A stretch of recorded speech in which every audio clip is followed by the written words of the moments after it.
What is up, SVSers? We are back, and this is our 53rd edition of the SVS Audiophile Happy Hour. That's right, I actually counted. So welcome, everybody. We are back here, and I'm with my colleagues, and we're all at our respective homes, back from Axpona from a couple weeks ago. First, joining me to my right is our National Training Manager, Larry. How are you? I'm good, I believe sir. that's your left, just for the record.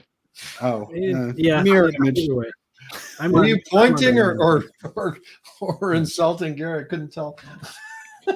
Well, that being said, once I figure out what direction everyone's in, I know you're directly below me, Gary. So our president of SVS, Excuse Gary, me, what did you just say? Yeah, I heard that too. That was awesome. Hey, great to be here. Very happy to be with the SBS community virtually. G3, I didn't realize it had been that many. It's just so joyful when we're working from our home offices all day. And I've been on, the team can testify, I've been on Zooms with them for hour after hour today. So to be on a Zoom we're really looking forward to is great. Absolutely. And of course, we have the resident sage of home theater, Ed Mullen, Director of Technology. How are you, Ed? What's going on, people? I'm doing great today. Excellent. Well, it is spring, and we are going to do a playlist tonight. But before we get to that, let's talk a little bit about what the, well, I won't call them ground rules, but sort of the flow of the evening. We're going to do 4 giveaways, awesome giveaways that Larry will tell you about in a second. All you got to do to be eligible to win is leave a comment, ask a question. We'll be pulling some of these questions to answer later on in our lightning round home theater Q&A. So don't be bashful, but one comment gets you 1 entry. You don't get multiple entries for commenting multiple times. And we'll pick at random, announce you live on the air. And then our colleague Vince will reach out behind the scenes, get your info, and we'll ship those products out. So 4 big giveaways, a playlist, and some interesting topics to dive into tonight as well. But before we get into that, Larry, what's on tap for giveaways tonight? Well, we have 4 as usual. We're going to kick things off with an SB1000 Pro subwoofer, followed up by a pair of our Prime Elevation speakers, then a pair of my favorite product, the Prime Wireless Pro powered bookshelves, and then a PB1000. Larry, you predicted success for Prime Wireless Pro very early on, and you've turned out to be right. Sorry, I interrupted your flow on the gift. Well, then a PB1000 Pro with the isolation system, and you know, I can talk about Prime Wireless Pro all damn day. So it's a great product, and I'm having a ton of fun with it. So I did mention that we are going to be doing a playlist tonight. So I'm going to start with that before we get into what we've been tuning in, because I'm going to make multiple references since people joined throughout the broadcast. And this was Gary's idea, and we had a little back and forth. Our previous playlist was a bit of a, well, I won't call it a flop, but songs that you like to cook to, or songs that go good with, put you in the mood for food.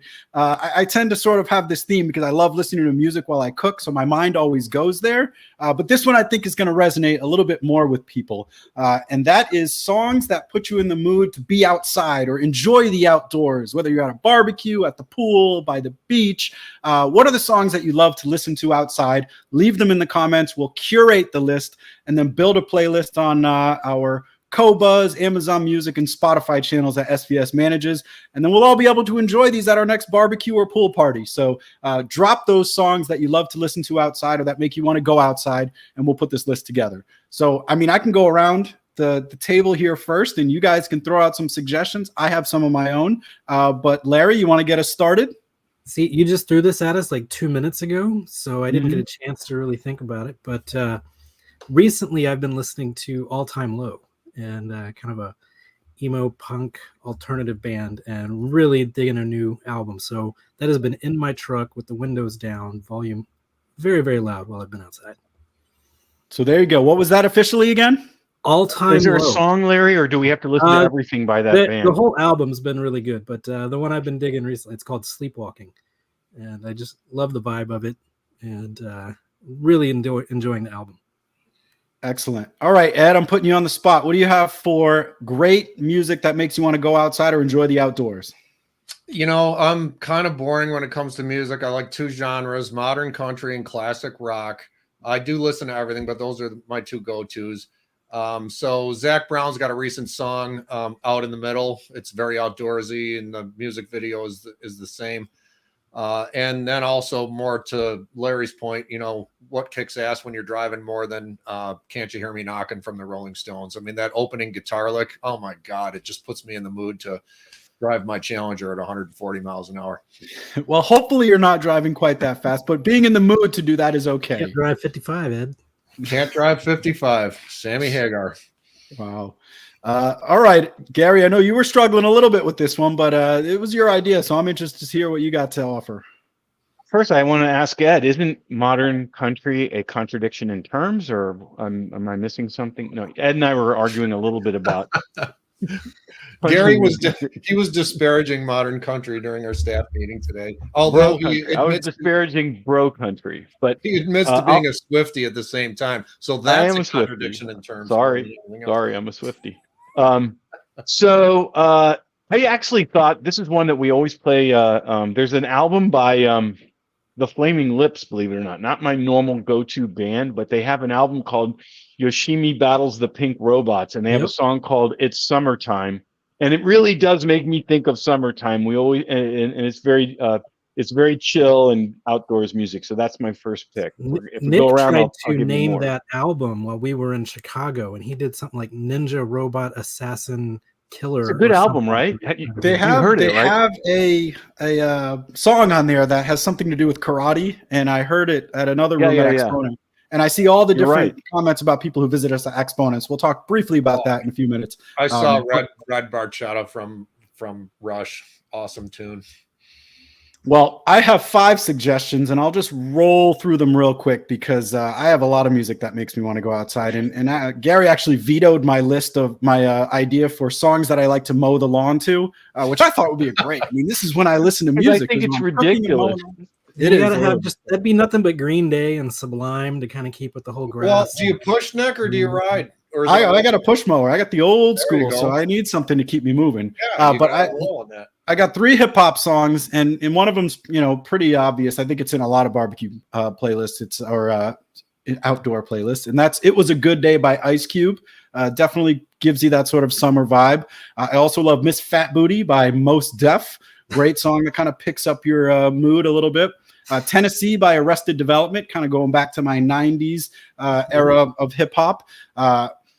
Country, I love me some Loretta Lynn. She passed last year, but Fist City, my goodness, if you haven't heard Fist City by Loretta Lynn, that's another one that gets me in the mood. And then, I mean, for just being outside, something about it. I don't know what it is. How about CNC Music Factory? Going to make you sweat. That's a good one. There you go. A good one to push. If you're pushing a mower, you got to do like Salt and Pepper Push It and stuff like that. So. Yeah. And then, going back to my surf days, Wouldn't It Be Nice by the Beach Boys? I mean, what more iconic? Great I have to give Nick props. I mean, you had no notice, and you came up with 5 really interesting. No, see, he thought of this earlier. We just talked about this literally like 20 minutes ago, and now Nick already nailed it. Good job. All right. Well, I want to see some more suggestions. We want to build an awesome playlist because I have some barbecues coming up and some outdoor activities. So, and I got to mow my lawn here this weekend. So anything you guys can offer, put it out there in the comments. We'll build the playlist, and looking forward to seeing those suggestions. But in sticking with tradition, we should talk about this guy wants Metallica as his outdoor music. Your neighbors are going to complain, my friend. I don't know if that's a good choice. Like a little Paradise City by Guns N' Roses. I'm down with that. I'm good with that. Jimmy, somebody just wrote CCR, which I completely agree. Creedence Clearwater Revival is outdoor music. It was one that I thought of, and I am seeing John Fogerty outdoors this summer at Wolf Trap in DC. Sweet Home Alabama, great. All right. Well, I could get sucked into this. We could definitely disappear into this. I see a lot of comments on it. My son's a huge Metallica fan, so here you go. This one's for you, Gary. Chili Peppers, California. There you go. No, I agree with that, Gordon. I agree with you. All right. Well, we'll keep soliciting some ideas throughout the broadcast, but we want to stick with our flow here and talk a little bit about what we've been tuning into recently. And I on the last broadcast had some very harsh criticism for The Night Agent. And I think it was sort of a divisive moment between Gary and I. But people agreed with me. Having watched episode 5 and 6 now, I gotta say it's turned me around. It's turned me around a little bit. I'm not. Most people agreed with me in the comments. They liked it. And Nick, I'm not going to do any spoilers, but when you get to the end, you're going to be like, I'm sorry it ended. I wish I could keep watching it. I totally warmed up to it. I thought the acting was very wooden in the first episode. And then I just warmed up to it. By middle of this season, it really hit its stride, and man, did it pull strong at the end. I thought it was a damn good series. Frankly. Yeah, once the violence picked up a little bit and some of that, I was like, all right, I can get into this. It But they put it wasn't just violent all the way through like a John Wick or something. It was shocking when the violence happened because you weren't expecting it necessarily. I just thought that was really good. I enjoyed it. Well, I'll finish off my list and then we'll go around. I've also been watching Carnival Row on Amazon Prime. This is sort of The Hobbit meets, I don't know what I would combine it with, but it's sort of got this alternate reality where there's fae and sort of these mythical creatures. And what I found one of the greatest scenes that I've seen in this, they have wings. They're basically like fairies with wings and they fly around the air and there's interaction with humans. But there was this scene where there was like 25 of these fairies flying overhead and their wings were just beating. And I know my prime elevation are, beefy for elevation speakers, but it legit sounded like the subwoofers were over my head. It was like this, and it was like, 40 hertz sound waves raining down from me, feeling like these fairies were flying over my head. So I just thought that scene was absolutely killer. It really used the bass and showed the omnidirectional aspect of it. And so that just got me sort of excited about the soundtrack. And it's a good story too, if you're into that kind of theme. And then two things that are coming up that I must say I'm very excited about is the new Indiana Jones and the Dial of Destiny. That's June 30th. Big Indiana Jones fan, not Spielberg, but still, Larry, who's the James director? Mangold. He did the movie Logan. Yeah, so I think you're going to see a little bit different take on Indiana Jones, and they CGI'd Harrison Ford to make him look younger, so that was kind of interesting. And then I know Larry's super excited about this one, but the new Mission Impossible: Dead Reckoning coming out in July. 20-minute car chase scene. 20-minute car chase scene. Yeah. So we're going to have to get that. Jumping off a massive cliff. They've been putting stuff out there, and I'm an anti-spoiler kind of person. But it's going to rival the car chase in Ronin. Yeah, it might. So those are my suggestions and what I'm excited about coming down the pipeline. But Larry, let's kick it over to you. What do you got? Well, I am really stoked for next week with Guardians of the Galaxy coming out. So I can't wait for that one, and I am avoiding everything. I watched one trailer, and that's it. So if anybody spoils it, I'm going to punch you. I watched The Last Kingdom, All Kings Must Die off of Netflix. And if you haven't watched the Last Kingdom series, it's fun. So it's very much about the history of England and some interpretations there. Then there's a 3-part series on the Waco, craziness that happened back in '93 on Netflix. I watched that too, and Ted Lasso, and finished off Mando. So been enjoying all that stuff. And then I travel next week, so I guess I'll have to watch The Night Agent while I fly around. And I deleted it off my iPad after you guys all said it was bad. So just grin and bear it through the first episode. You'll be good after that. Yeah. See somebody all right. Yeah. All right, Ed, over to you. What you been watching this week? Well, we wrapped up The Recruit before The Night Agents. I thought that was really good, and had a cliffhanger ending. And I'm looking forward to The Citadel on Amazon Prime coming out soon. That looks pretty good. I kind of like that type of government thriller genre. So that looks pretty interesting. So Gary, I know you're always into the live music scene, and you got a Swift concert coming up here. But what about recently? You've been tuning anything at home or seen any shows? So I actually found a new show on Netflix, and I think it's great, and I am going to recommend it. It's called The Diplomat. Very entertaining, very well written. It's the lady from if anyone watched that show, The Americans. Her name is Carrie Green. Carrie Russell or Carrie something. Yeah. I'm sorry, but she's great in it. It's one of those government, whoever said they like government intrigue kind of shows. It's really well done. I'm not through it yet, but I'm pretty sure people will enjoy it. I'm also looking forward to The Citadel. That starts tomorrow. I think that will be great. And then somebody wrote on the comments, Uthrid, there's some movie I'm trying to find see if I can find it. What was The Last called. Kingdom? Yeah, but no, The Last Kingdom was the series, season 1, and I feel like they tried to get a season 2 and Netflix wouldn't do it. So they gave them enough money to make a movie version, and it's this like crunched down version of season Oh, two there's into one movie. 5 seasons, and this was the final to end it. Is what that is. It feels like they crushed a whole season into they crushed the whole season into 2 hours, and you really can't even tell what's going on. But it was well done in terms of the battle scenes and stuff like that. I'm sorry I can't remember the name of it. My bad. The Last Just Kingdom. make one up like I do. I it's tend the to one I just talked butcher the about. names. And, It's the one that I talked about, Nick. I spent 5 minutes talking about Amsterdam last week and thinking it was a Navy movie, and I was totally wrong. So it's all good. And just Terminal List on Amazon's. I'm just watching these comments. That Terminal List was good. I really enjoyed that. So the comments we're posting on screen, this is our playlist we're building of songs that make you want to go outside or enjoy the outdoors. So as I post these songs up on the screen, that's what they're referring to. So add yours in the comments. And actually, we are due for our first giveaway, which is an SB1000 Pro subwoofer. And the winner of that is one Mr. Rob Bowles. Congratulations, Rob. Got yourself a new subwoofer coming your way. We'll get your info.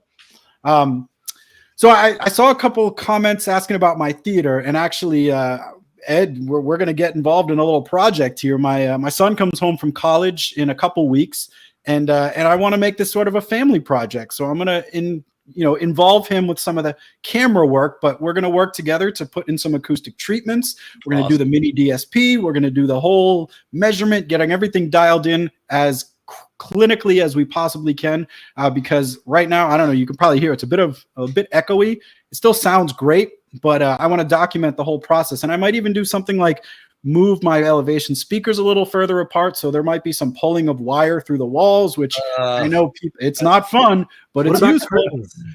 Make them hang curtains too. Yes. Curtains are on the way. They're getting made now. So getting rid of some of that backlight situation. Your whole once. Yeah.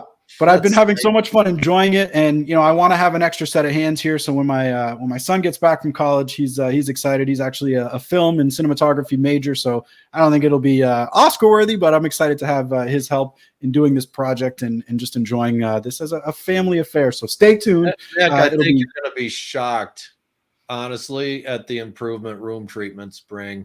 Panels, diffusers, bass, whatever you can fit in there, and there's ways to integrate them into your decor, so that it doesn't look like, add-on or kludgy or clash with the theme.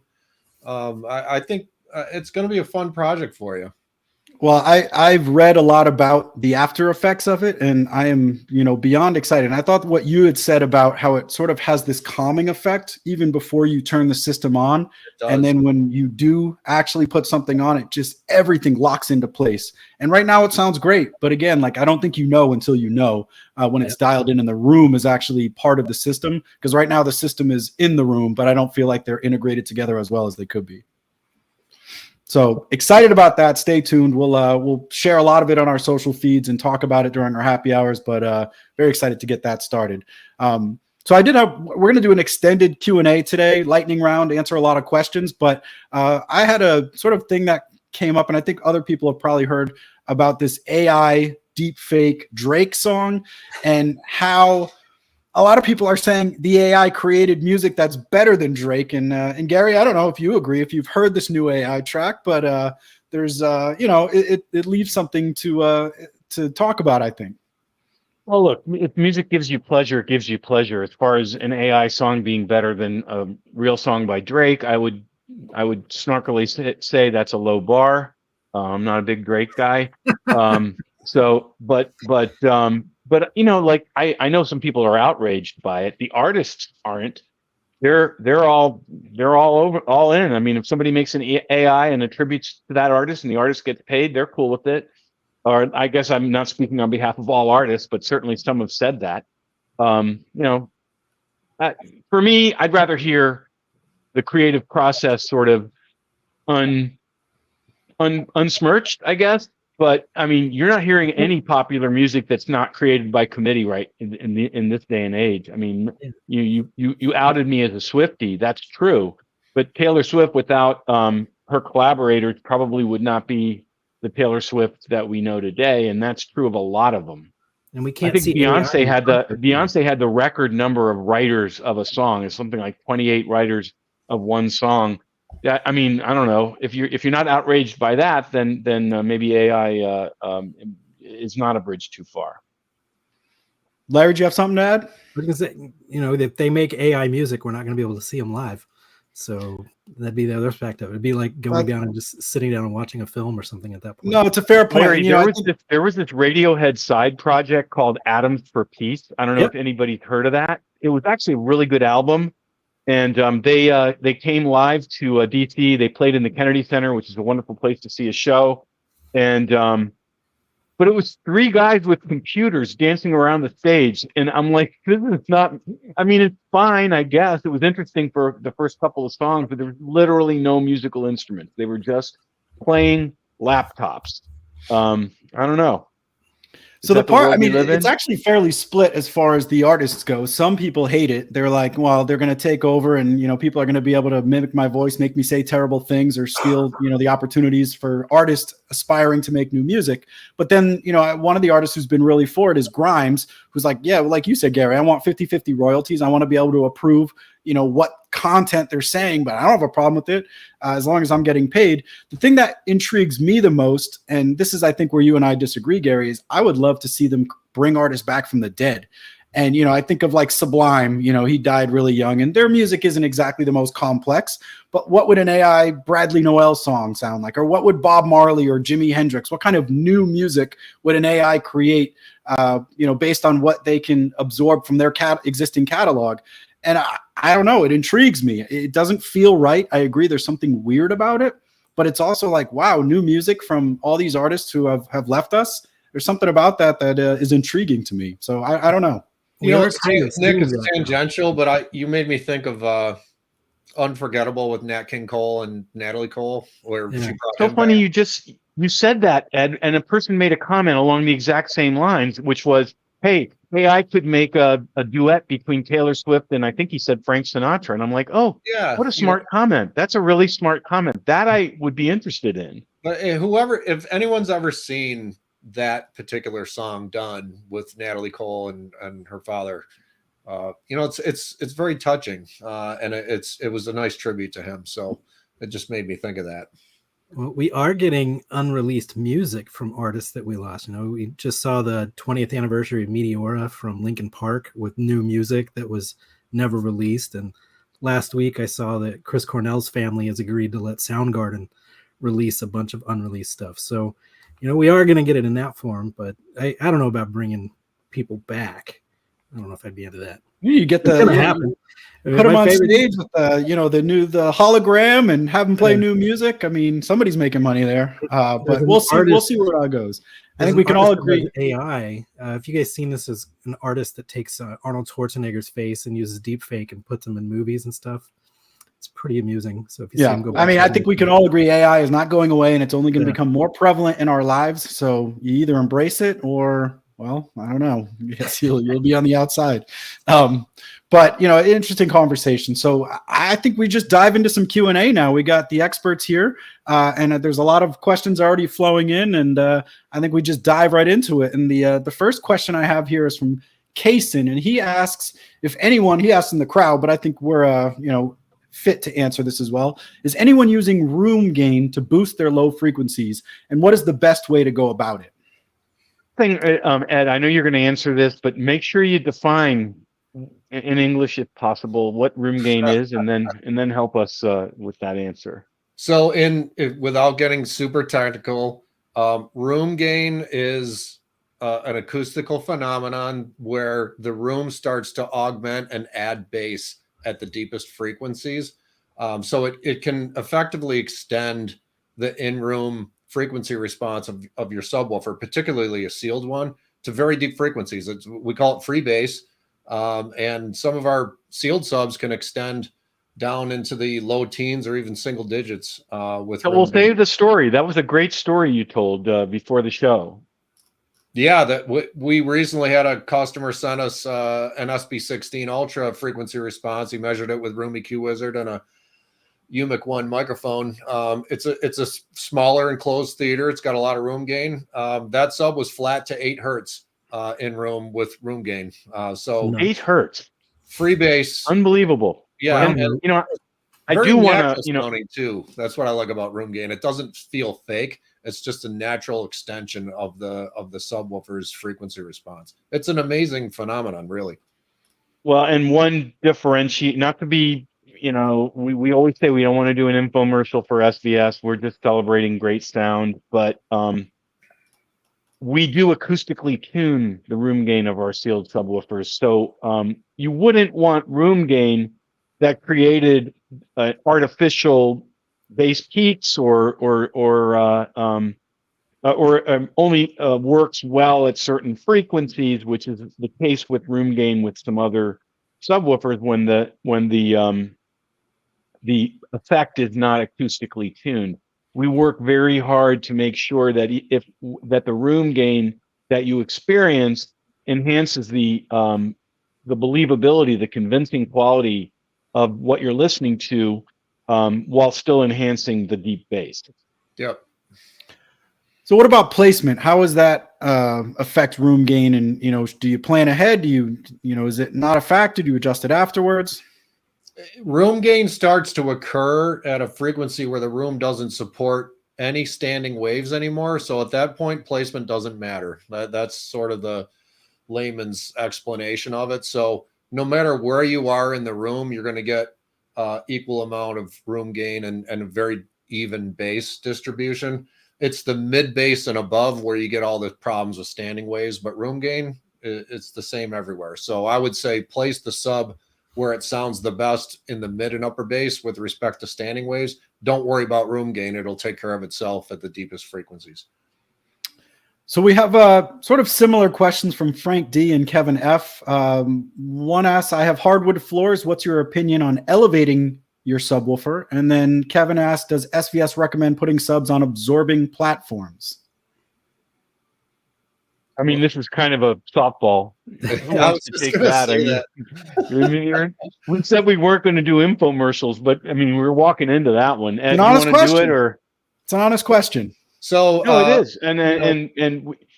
Go ahead, Ed. I love to use I say, if you've ever been in the basement and you have kids in your house and they're running around stomping on a wooden floor, the whole house booms and vibrates. And that's just the floor acting like a big transducer. So can the subwoofer couple with a wooden floor and create floor boom and resonance and buzz and rattle?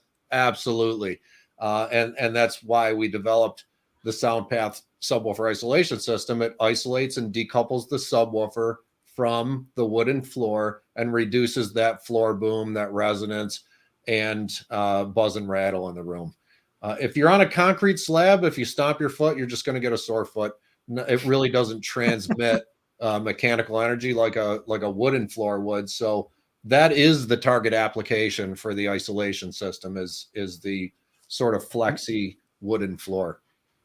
And there's definitely benefits to it. And it's a more elegant solution than an isolation platform. They do accomplish the similar things, but it does it in a different way.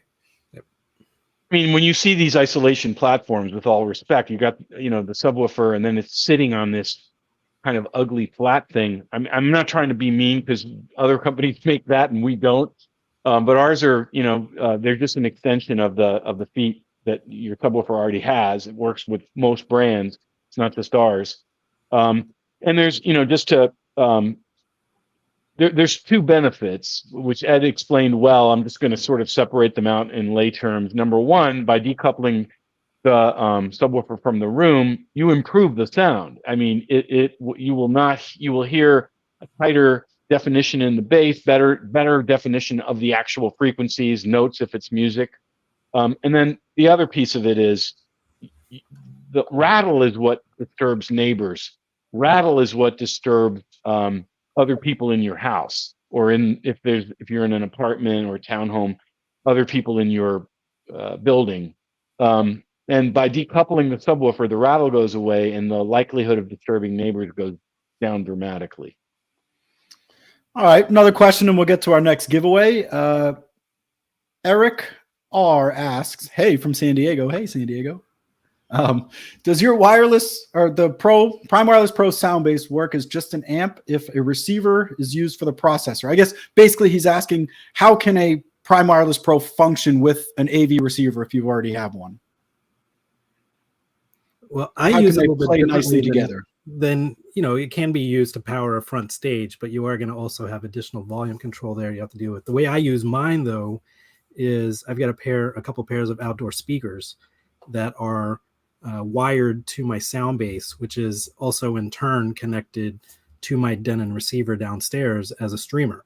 So it's on my network, and I've got a pair of Prime Wireless Pro speakers here on my desk, another pair scattered throughout the house, and they all talk to each other. But now I can have the content that I'm streaming go to my home theater and outside the back patio at the same time, because it has speaker wire outputs and regular line level outs. So most other products in this category, there's an amplifier that is sold and a streamer that is sold separately, and we have both of them in one unit. Yeah, it's a flexible device there, and I think using it as a front end amp or a source component gives it just that extra versatility. Giveaway time, and next giveaway is going to be a pair of Prime Elevation speakers, and then we have a Prime Elevation question. But the winner of those pair of Prime Elevation speakers is Neil Schindler. Neil Schindler, congratulations! Prime Elevation's coming your way. Yay, Neil! Congratulations. So. Joshua H. asks, he has a surround sound system of another brand, and he wants to know how important it is to match the height channels, because he'd really love to add the Prime Elevations, and just how, again, closely you need to have those height channels matched with your normal 5 channels of surround sound. I could at least start that one. Well, actually, you know what, Larry, you do this one very well. Maybe you take this one. You want to?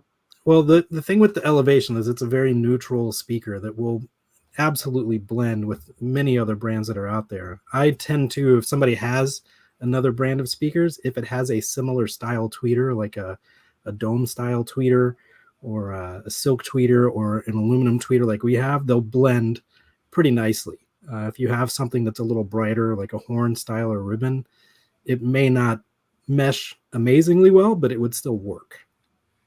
Well, I mean, the number one product the number one speaker that we sell, I hate to use that term, but our most successful speaker in terms of numbers purchased by consumers is the Prime Elevation, and we know why. I mean, it's being matched up with all kinds of a myriad of brands of speakers. And you're right, Larry, the benefit of the way we voice speakers, we try to make them very neutral. If the speaker they're being matched with is not neutral, at least we're not detracting from the sound of that speaker. So it's a good speaker to match up with other brands, and clearly the public has decided that as well. So follow-up question, Rodney J asks, what should the roll-off frequency be for the Prime Elevations if you're using them as Dolby Atmos height effects? Still a crossover frequency in the AV processor. If you run auto setup, it really depends on where the speaker's located. I've seen it if it's in the middle of the ceiling, for example, with no boundary reinforcement. I've seen them come back maybe 100 hertz.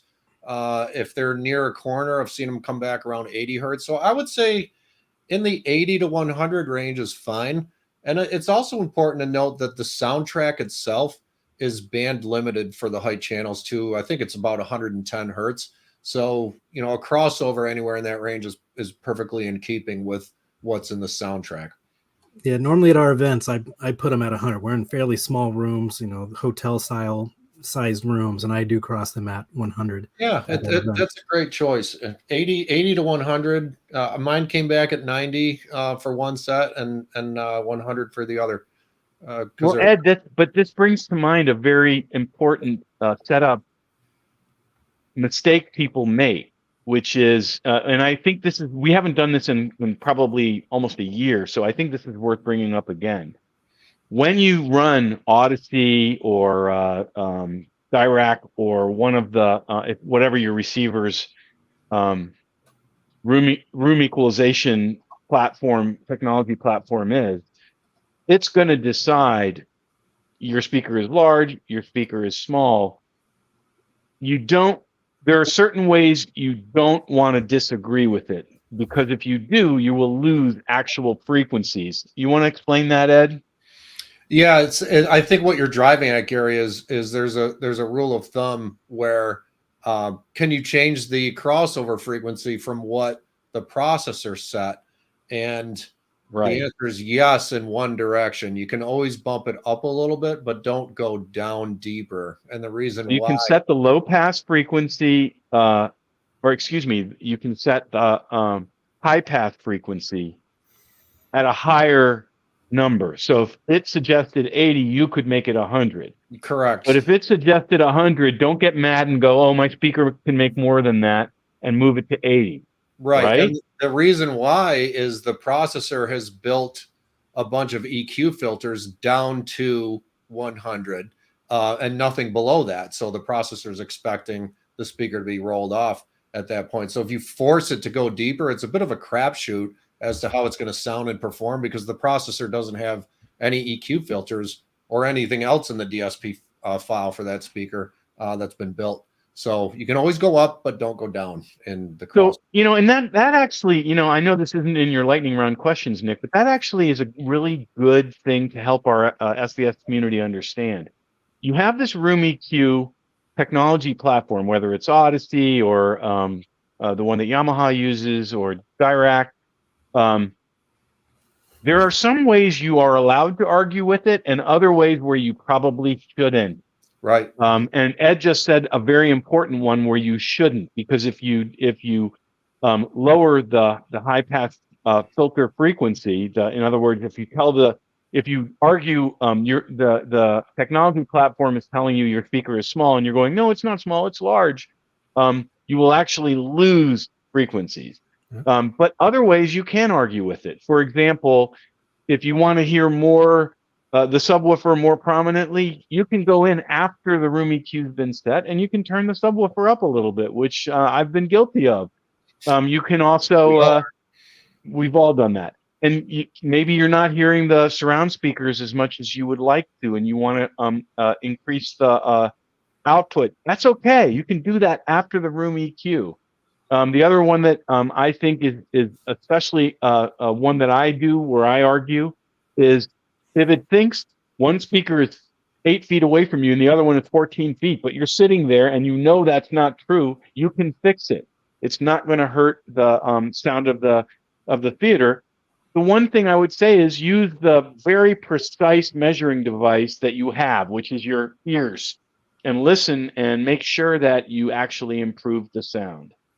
Yeah, and I see people making comment about their room correction stuff. And Nick and I partook in a class at Expona 2 weeks ago where we actually did like a whole hour on setting up a sub and bass management stuff. A big part of it was, the receiver, after it does its room EQ or whatever, sets your front stage to large and sucks all the bass out of the room and everything and tries to send all frequencies to your towers. And you really don't want to do that. So that's where we will tell you to, flip the speakers to small on your front stage or your center, and then adjust the crossover to a point that matches those speakers. So if they go to a certain point, go a little bit higher than that, and then let the subwoofer take on the rest. And I see some people commenting, Odyssey takes away your subs. Before you even do your room EQ, guys, turn the volume down on your subs, turn the gain down significantly, or try to do the room matching, the bass matching inside Odyssey as it gets started. But I tell everybody, turn your subs down to about half or a little more than half before you do your room EQ. Somebody, I think his name is John Paul, said, I use the SVS app. I guess he has an SVS subwoofer. Thank you, John Paul.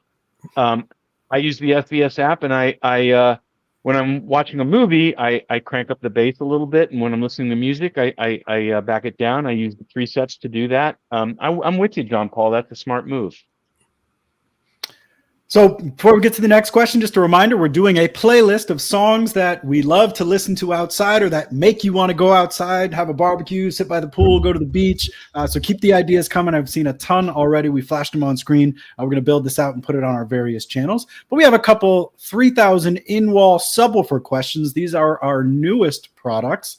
And first question is, can the 3000 in-wall be mounted in a wall that's open in the back? So I would imagine this is like maybe a closet is behind it or something, but it's not like a sealed wall. It's just sort of mounted in the studs with an open wall behind it. And I'm going to spitball this and say, I think it's okay. It's a completely sealed enclosure.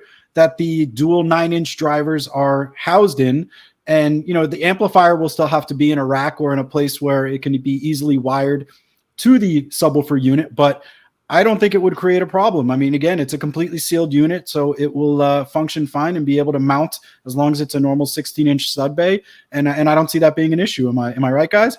Yeah, and Nick, I've done this. you've become a technical. You're there. I mean, Go. that's exactly right. And the 3000 in wall. Here's a little fun fact: 3000 in wall is such a self-contained subwoofer experience, meaning it's an acoustically sealed enclosure. It does not need your wall to create sound. In fact, it doesn't need a wall at all. In fact, one of the first bits of feedback we got from the integration community is, I'm not even sticking it in a wall. I'm sticking it under a sofa because it works great right under my client's sofa. So you don't even need to, it's such a self-contained sonic experience. It doesn't even need to be installed in a wall. It could just be hidden behind or underneath a sofa. Yeah, we just had, I interact with all of our dealers, and just had a call earlier today with one of our guys out in Georgia that sold 2 of them, did a dual system. And they actually, for now, because the customer is still doing some install stuff around the house, they've just leaned them behind their couches. You don't even know they're in the room until they start hammering the room. So second 3000 in-wall subwoofer question. Person's thinking of DIY, but he wants to know what the difference is between in-wall rated speaker wire and normal speaker wire, and if it matters to use one versus the other. What actually classifies the difference between those two? I'm so glad you asked that question, because one reason why we're not selling them direct is this is a really important question. Speaker wire is speaker wire. It's going to transmit the signal no matter what. You do not want to place speaker wire inside of a wall unless it is fire rated. That is extremely important. And so when you use, if you are going to do it yourself, you need to get integration fire rated wire. What's the term? I used to do it for a living, and now I forgot the term. Yeah, what is it? CL rated. CL2, rated. CL3. Yeah. CL rated wire. And when I say fire rated, it's not so much that it doesn't burn, because wire obviously doesn't burn, but it doesn't emit fumes, dangerous fumes if there is a fire. And also, there is an issue with propagation. Plenum rated. It's not CL2. Plenum rated actually CL2 is another way of putting it, I believe. There's a plenum rated was the word I was searching in my head for. All these stem from the National Electric Code, and all the local building codes adopt NEC for fire rated in-wall cables. But the concept here is if there's a fire in one part of the house, it could actually use that wire to propagate the fire to another location in the house. That's true too. So you wouldn't want to, like, for example, our lovely RCA cable has a sort of a cotton covering on the outside that could indeed propagate a fire, and that's why it's not in-wall rated. So very important safety consideration that your installer should be aware of when you're running wiring in the room, in the wall, or in a plenum. It needs to be fire rated per National Electric Code. It's just a smart move. Plus, if you this is really important. Even if you don't care about this, once you install wire behind the wall, you sell the house to the next person, you're liable for whatever you did there. So just listen to Ed on this and get plenum rated wire. Yeah. So Hazen, we'll do one more and then we'll do a giveaway. Hazen asks, for someone on a very strict budget and a very large room, would a single PB1000 Pro or dual of the classic PB2000s work better in that space? Well, the other thing, before you even kind of go into the budget, you don't have to do it all at once. So start with one and maybe add another one later. But for me, I've gotten to where I just absolutely rely on the app so much. Dual will obviously be better, but with the existing products, the old like 1000, 2000, you're still gonna have to get up and manually adjust. So I am definitely a fan of the PB 1000 Pro or SB 2000 Pro, because you do have the ability to get in and make adjustments on the fly in the app, save your listening presets, and then you know what? Maybe when your budget allows, you add a second one down the road. As good as Go ahead, Ed. I'm sorry. As good as the legacy 1000, 2000s are, and Gary will attest to this. We were on the development team, of course, together. When I got the 1000 Pro in, I think there's something to be said for the sound quality, the lower distortion from the amp with the discrete MOSFET output stage, the driver improvements we made. It just sounds more refined, more detailed, more articulate. It's a step over the previous generation, and it does a better job energizing the room as well. It's just a more sophisticated. The DSP is more sophisticated. Yeah, I have to say, you took the words right out of my mouth. I totally agree with you. It's just a much more sophisticated product. I agree with Larry. Take the journey. Go step by step on the journey.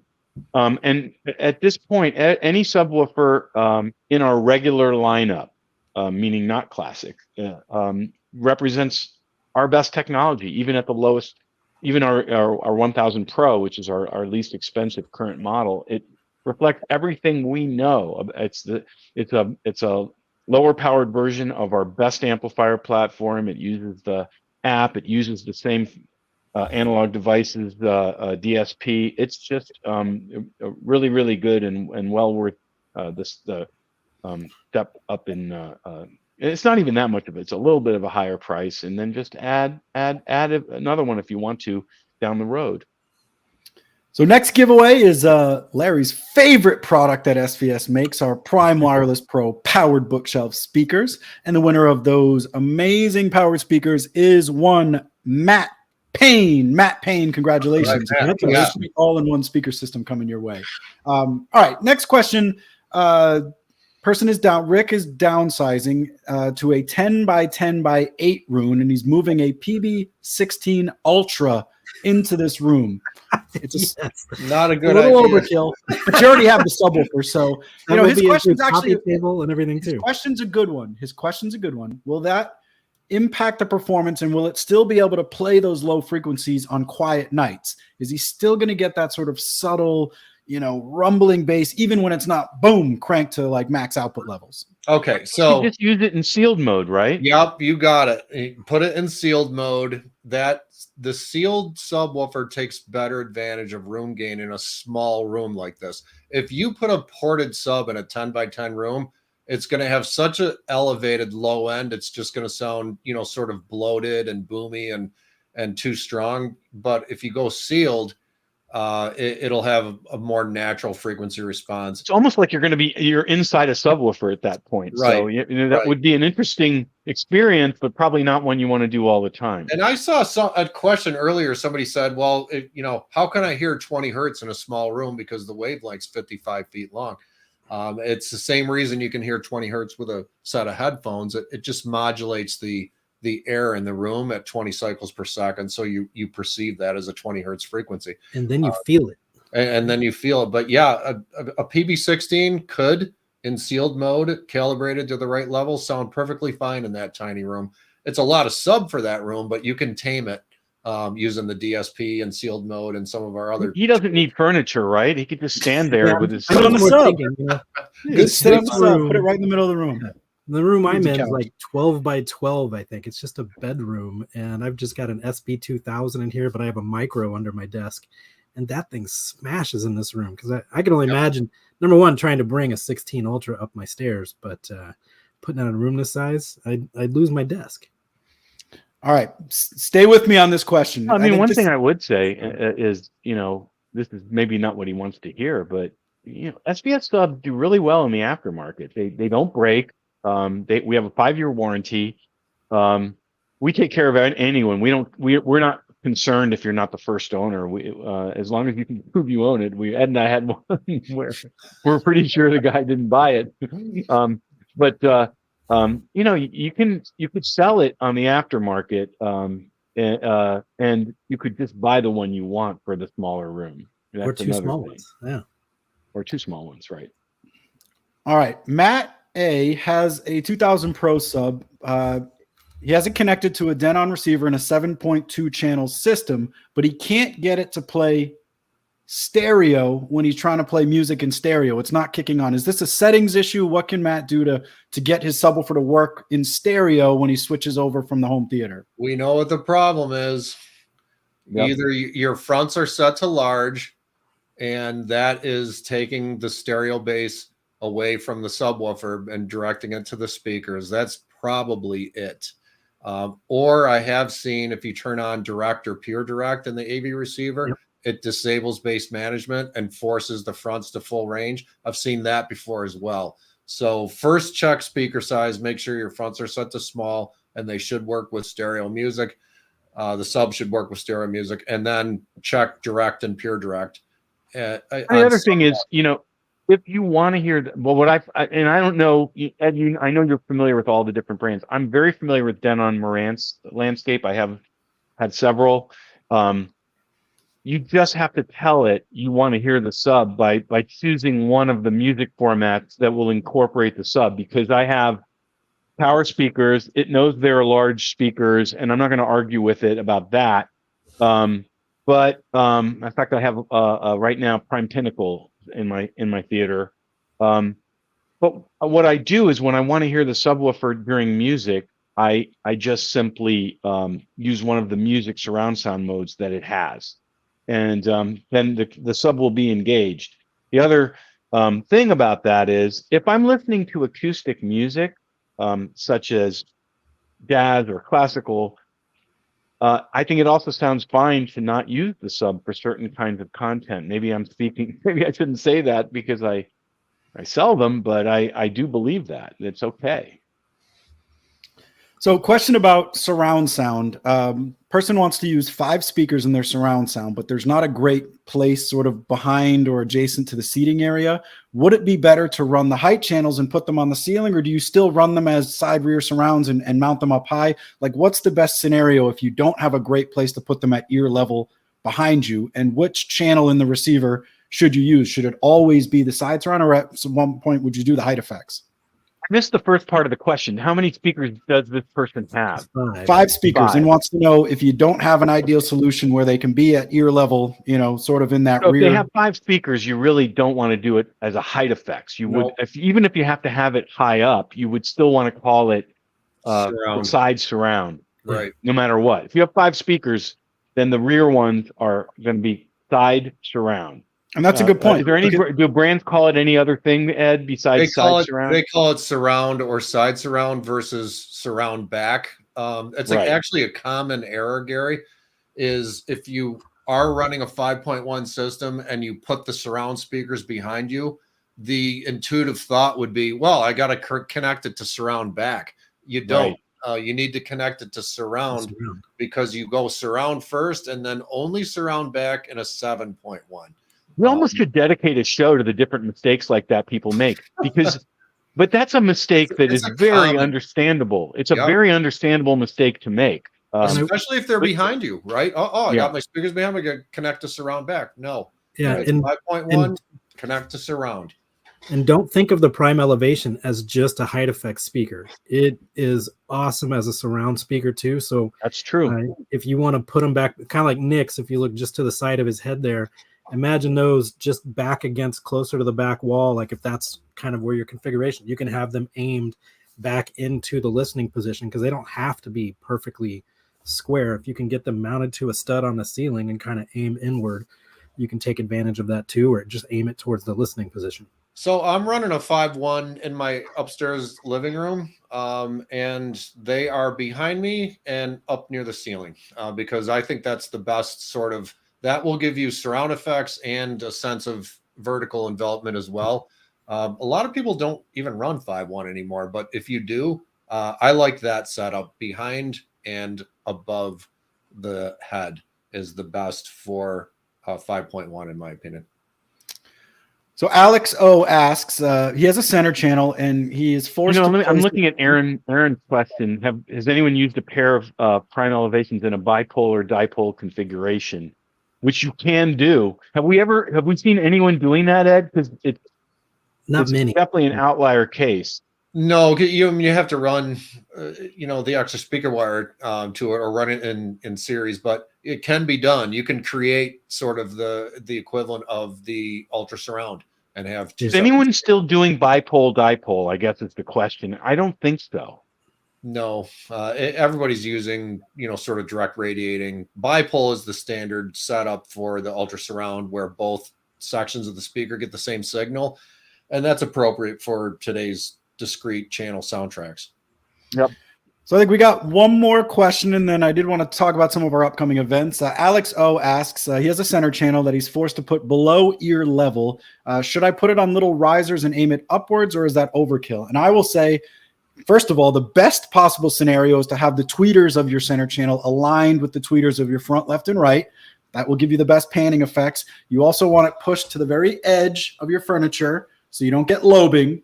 But if you do have to put it below ear level, then yes, use door wedges. They actually make acoustic wedges that you can angle it up, so it is shooting more at the listening position at ear level, as opposed to just shooting straight forward at your feet. That is definitely going to improve the soundstage and the ability for the center channel to render realistic and convincing dialogue and all the effects that it handles. And don't put it on the floor. And don't. Well, now, yes. what I will say, okay, I'm going to a little bit disagree. And Ed, if you don't agree, or Larry or Nick, now that you're a technical pro, I didn't realize it. But you roll the dice. You've done great. I know, and that's not a dice roll. You've done great. But our center channel speakers, the prime center and the ultra center, I think one of the things I'm proudest of about them is their dispersion characteristics. So they do a really good job. And so you don't really need to aim them up at your face.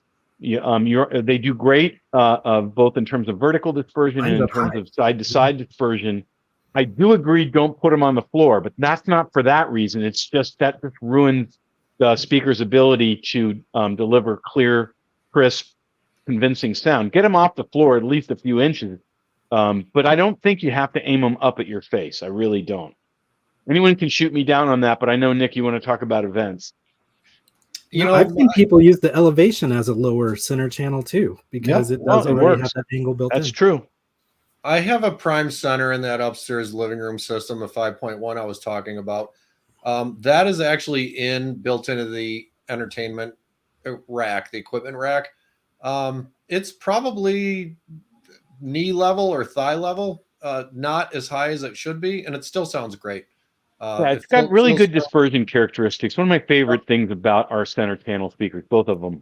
Mine's but Nick, I know you want to talk about events, and I'm excited about them too. So, yeah. So, I mean, first, thank you. I saw a bunch of comments from people who met with us and visited our rooms at Expo, and we had a blast. We love doing that show. We're definitely going to be back. We had 2 rooms this year with our Prime Wireless Pro sort of 2-channel and our home theater setup. And our joke is we're the guilty pleasure. We're the ones who are cranking up. Yes. Ninja Turtles, but just having fun. It's a show. If you're not having fun, demoing audio and sharing some of your favorite tracks, like, I just feel like you're not doing it right.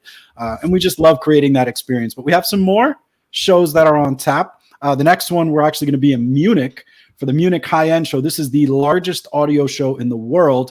We're going to have a full demo cabin there. While I don't expect a lot of our normal happy hour folks will make the trip there, and the time change might make it difficult for us to do a live stream, we're going to try to share some updates and maybe do an abbreviated session. So Munich is a great town. If you want to go somewhere in Germany, that's probably my favorite town in Germany. So I'm fortunate in my job to get around. So that's coming up in May, and then we'll be in Costa Mesa for the home entertainment show in June. That's LA. That is Costa the Mesa, LA the neighborhood area. in LA. Yep. So we'll be demonstrating there, and then we have an event in Miami at one of our favorite retailers called BrandSmart. So we'll be doing that also in June, and then another event after that in June at Electronics Expo in Wayne, New Jersey. We're coming back after a couple years. They got a new showroom that we're super excited to be a part of, and we're doing our speakers and subwoofers unleashed as part of that as well. So all of these can be found on our website. Just look for the SVS events page. You can use it in the search, and that will give you all the dates, times, locations, and how to RSVP if you need to. So we're just very excited to be back on the road, doing our thing. Nothing there. makes me happier than meeting the SVS community in person. We had so much fun at Expona, and it was, Nick, I do agree that the home theater room was a little bit of the guilty pleasure, but we've got just as much love and attention we had a separate 2-channel room, and the audiophile community totally embraced what we were showing, which was Prime Wireless Pro speakers, Prime Wireless Pro sound base with Ultra bookshelves and the 3000 micro subwoofer. I got lots and lots of props. People were comparing us with $10,000 and $15,000 speaker pairs. Obviously, we're way under that, fraction of that, and it was really gratifying that we were. We're accepted by normal people, and I'm really proud of that. But we're also accepted by the audiophile community, which I think is its own form of validation. Yeah, and props to Larry for doing that master class. We had over nearly 200 people attend this class that we did, sort of spur of the moment, just talking about subwoofer integration. So we're going to try to do more of that kind of thing too when we go to these shows, because we know the education, as we've seen from today, is a big part of what we enjoy most about just geeking out and sharing different tips that can help. You missed one there too, Nick. Where somebody was asking if we're going to M-Wave. Oh, M-Wave, that's right, Kansas City. That's in July, so I didn't bake that far out, but we'll be doing some action there as well. So our final giveaway of the evening is a PB1000 Pro with the SoundPath subwoofer isolation system, which we talked about tonight. And the winner of that is Karch2. Karch2, I believe that's a pseudonym for something else, but Karch2, congratulations, you got a new subwoofer and isolation system. Karch2. So we may be a few weeks before we come back. We're going to try to do something at Munich, but again, with the times, we'll have to see how it all plays out. But we'll be announcing our next happy hour dates here in the coming weeks, so stay tuned for that. Thanks for all the awesome questions. We'll save a bunch of them. Thank you also for the playlist suggestions. We'll be announcing that next week once we curate that list together, and I'll be mowing my lawn to it this weekend. Thank you, gentlemen, as always, for your contributions, and to everyone else, happy listening. Thanks, everyone.